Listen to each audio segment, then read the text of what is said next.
Hello friends, Heidi here from Rain Country. God is good all the time. Well, I'm getting lots of tomatoes in, which is just so wonderful.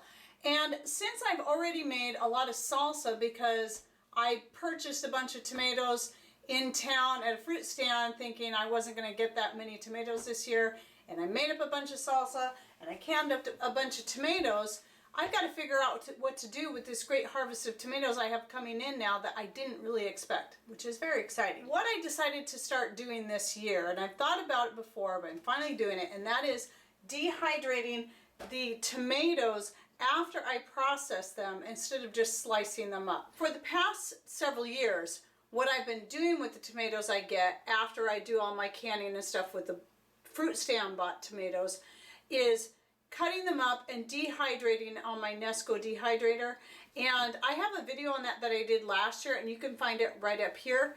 And I still have quite a bit from last year, and I did a little bit this year, and I might do a little bit more, but I really wanted to try making more of a tomato leather or a tomato powder, because I found I've been buying the Honeyville tomato powder, and it works really good for thickening up your tomato sauces. And I have yet to try making the ketchup yet with it, but I really want to do that too. That way I don't have to go through the long process of cooking the tomatoes down and down and down and down. I can cook them a little bit less and then just add the powder and then thicken it. And that gave me the idea to start making my own from my own tomatoes, which of course is the best if you can do anything from your own garden. And I finally decided to try it this year, and I want to show you what I'm doing. So here is what I have so far, and instead of pulverizing it into a powder, I just left it in flakes. And what I've been doing is, as I add them to the jar, I just take a pestle and I just keep pushing them down and pushing them down.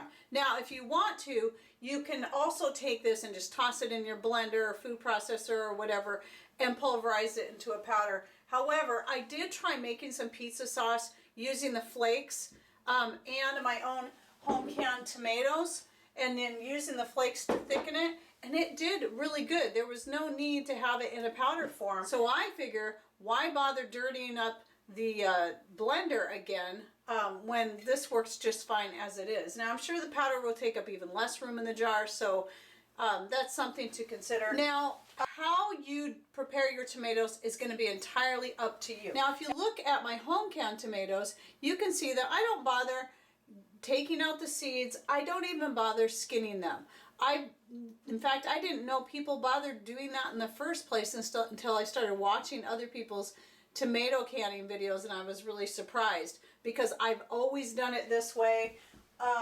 It just doesn't bother me. I like getting as much whole food as I can anyway, since there's a lot of goodness in the seeds and the skins as well. But I do understand people are kind of particular and they don't like all that stuff. Me, I like things chunky anyway, so the way I can my tomatoes is pretty much the same way I'm doing this as far as the preparation. So what I have here is just some of the tomatoes I have recently picked. I've already got 2 trays going. That is why this is dirty and has a little bit of tomatoes in it, and figured I'd get a couple more trays going while on camera so you can see how I do it. Now, I like to use, though this isn't totally necessary depending on what kind of nice trays you have, because these really don't stick all that bad, but now if you get the Nesco dehydrator, and I will link to that below, it usually comes with at least 1, maybe 2 of these, but I also ordered extras of these, and I'll put a link to those below as well. These are really good for using to make any kind of leather, or for drying things like your wheat berries after soaking them. So you would have seen that in my wheat berry video that I'll link to right up here. So what I'm doing is I'm taking a little bit of avocado oil, because this just makes it a little more stick free. I did do one without oil and it did pretty good. However, the oil just does a little bit better, and I also use the same method when I'm doing just the pieces of tomato. Just spreading it on there kind of thin. Now you can use olive oil, grapeseed oil, whatever good healthy oil you have on hand, because an olive oil will be fine for this because you're not heating it that high. So, and of course avocado is always good, and grapeseed. So I want to show you right here, I've opened this jar, so whenever I open a jar of my dehydrated tomatoes, I stick them in the refrigerator just to be safe. I don't do that with all my dehydrated stuff, just my tomatoes for some reason. And what I like to do with the dried tomatoes is I like adding them to casseroles, sauces, even like a, you know, like an omelet or something, letting it soak in the egg mixture for a bit before I cook it. And I love these. They're just really great. But like I said, I have a bunch, and so I'm liking the idea of doing some flakes. All right, moving on, and you can see I'm using a silicone mat for this because anytime I'm doing something that's got a lot of liquid in it, I like to have this because I can easily bend the you know, the mat and just pour the ingredients into my blender or whatever, wherever I need it. So I just slice up my tomatoes about that size and then throw them in the blender. I have a little bit in there already. Usually what I do, and I've got this hooked up to solar power by the way, is I will just kind of do the ice crusher and just kind of pulverize it a little bit to get it going. Add some more tomatoes. That will keep it from clumping in there. Add a few more. I'll do another one.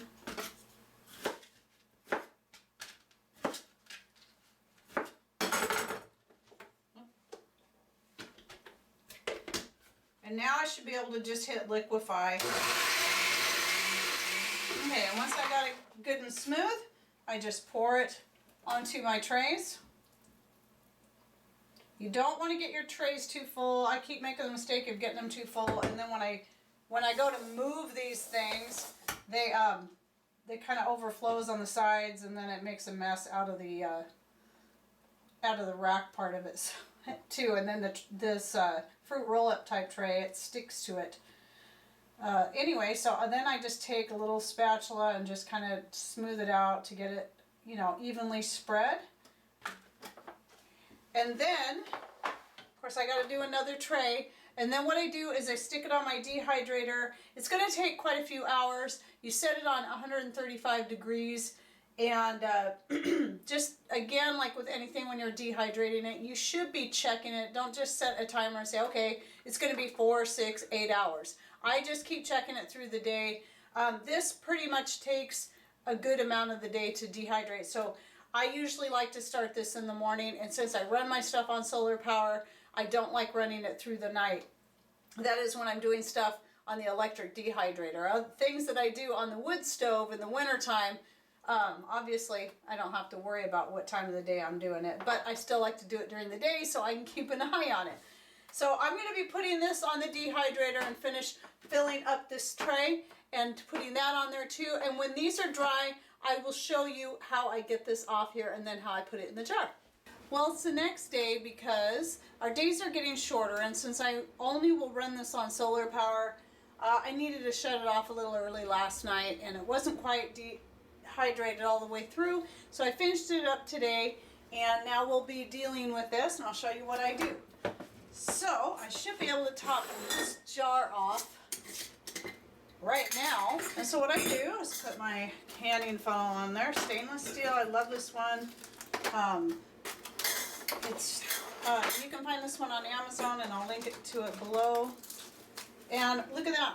It doesn't always happen that easy, but it came off on one solid sheet. But that's one of those good reasons why you don't want to overfill it, and having a little bit of oil at the bottom of your tray really makes a difference. So I'm going to go ahead and break this up.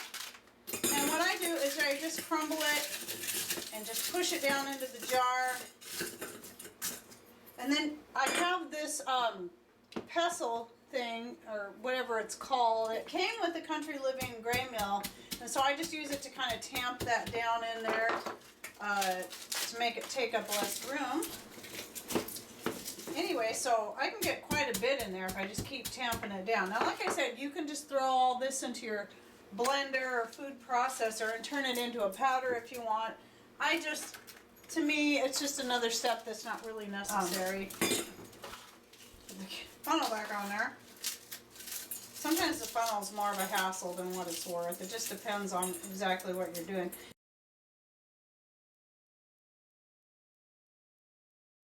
You don't really want to get it, it's just like with canning, you don't want to get it too full, because when you vacuum seal, if it's too full, especially with really dry stuff, it doesn't always get a good seal, I've noticed. Alright, for the last part of this video, I'm going to show something I've shown in many videos, but since I know I have new subscribers coming in all the time, this may be new to you.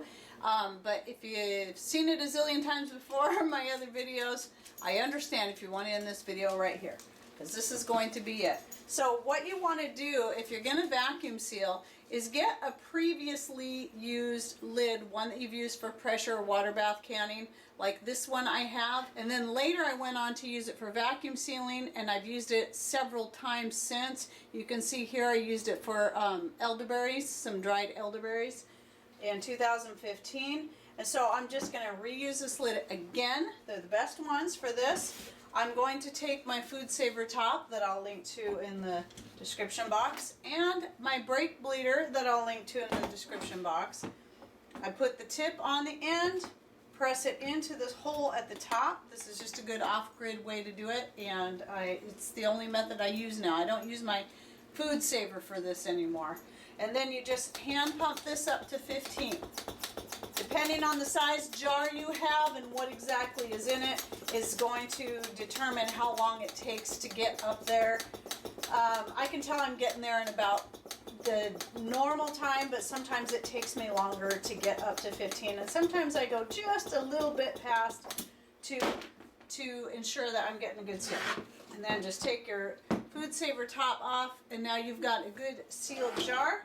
And now as far as the writing goes, I always keep a bottle of a spray bottle with rubbing alcohol in it, and I spray that on my writing, because I usually don't bother messing with taking this off until I wash the lids, obviously, but I don't bother trying to get this off until I go to reuse the lid, because sometimes, every once in a while, I need that on there.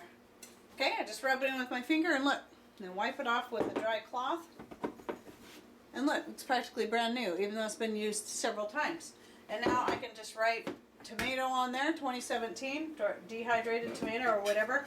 So there I have it. So there's my first jar, and I'll be starting to fill another jar. I've got more tomatoes back there to dehydrate, more on the vines that I'm going to be picking later today.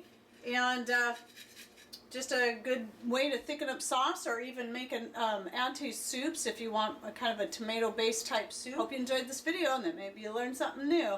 Thanks for watching. Take care and God bless.